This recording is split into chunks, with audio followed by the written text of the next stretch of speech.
আজকে রান্না করব বাসার সবার পছন্দের রান্না। হ্যালো এভরিওয়ান, আসসালামু আলাইকুম। নিশ্চয়ই আল্লাহর রহমতে অনেক বেশি ভালো আছেন। আমরাও আলহামদুলিল্লাহ ভালো আছি। এই তো নতুন একটা ব্লগ ভিডিও নিয়ে চলে এসেছি। বল মাছ ভেজে নিচ্ছি। এখানে অনেক বড় বল মাছ, দেখতেই পাচ্ছেন, বাজারের সবচাইতে বড় বল মাছ। আমি বলতেছি আর হাসতেছি, আসলে রিজিকে যেটা আছে সেটাই আলহামদুলিল্লাহ। আল্লাহ আমাদের রিজিকে যেটা রেখেছেন সেটাই শুকুর আলহামদুলিল্লাহ।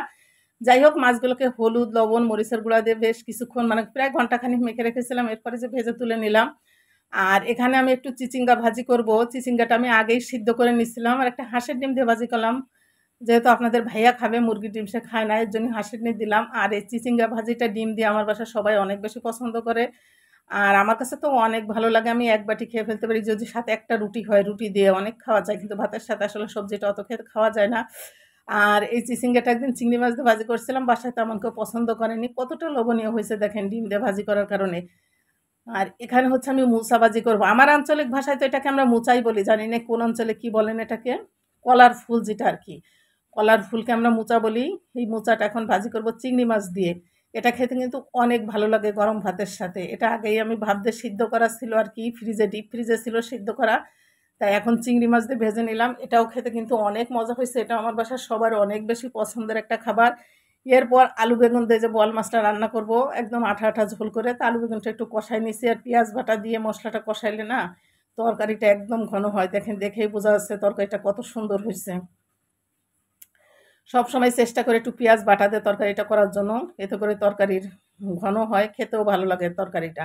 আর এই তো গরম পানি দিয়ে, ঝোলের পানি দিয়ে, এরপরে যে মাছটা দিয়ে দিলাম। আর রান্নাটা আমার একদম সকালবেলা হয়ে গেছে। এটা কিন্তু গতকালকের ভিডিও। রান্নাটা সকালবেলা করেও অমিকে খুব ভোরে আমি আলু ভাজি, ডিম ভাজি আর পরোটা করে দিয়েছিলাম। ওটার ভিডিও করা হয়নি। ওই যে খেয়ে গেছে, আর অল্প একটু ডিম ভাজি রেখে গেছে। এদিকে বাড়ির থেকে আনা কাঁঠাল ছিল, কাঁঠাল পেকে গেছিলো, আপনাদের ভাই কাঁঠালগুলো তুলে নিল।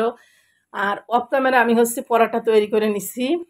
সবগুলো আর আসলে ভিডিও করি না, তাহলে ভিডিও অনেক বড় হয়ে যায়, বড় ভিডিও কেউ দেখতে চায় না। আর এটা ছিল আজকে সকালের ভিডিও। সকালবেলা আর কি আমি একটু শুধু চচ্চড়ি করব।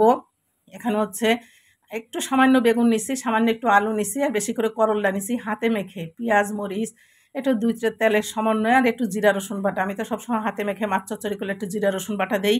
আর হাতে মেখে চচ্চড়ি করব, অনেক মজা হয় আসলে। যেসব আপুরা করল্লা চচ্চড়ি দিয়ে মাছ খাননি, মানে করল্লা চচ্চড়ি, তারা একবার হলে খেয়ে দেখবেন, অনেক মজা হয়, কিন্তু একটুও তিতে হয় না, আর ভীষণ লোভনীয় হয়, খেতে অনেক মজা হয়। আমি একদম শুকনা শুকনা করে ফেলবো, মানে নিচে থেকে যখন তেলটা একদম উঠে যাবে, তখন হচ্ছে নামিয়ে নিব হাতে মেখে। আর পানি বেশি দেই নেই, আর অমির জন্য তো অবশ্যই চিংড়ি মাছ দিতে হবে, কারণ ওতেই মাছ খাবে না। ওর জন্য চিংড়ি মাছ দিয়ে দিলাম। আর আমার আজকের ভিডিওটা এ পর্যন্তই ছিল। সব আপু ভাইয়াদের জন্য মন থেকে অনেক অনেক দোয়া রইল। ফি আমানিল্লাহ। সবাই আমার জন্য, আমার পরিবারের জন্য দোয়া করবেন।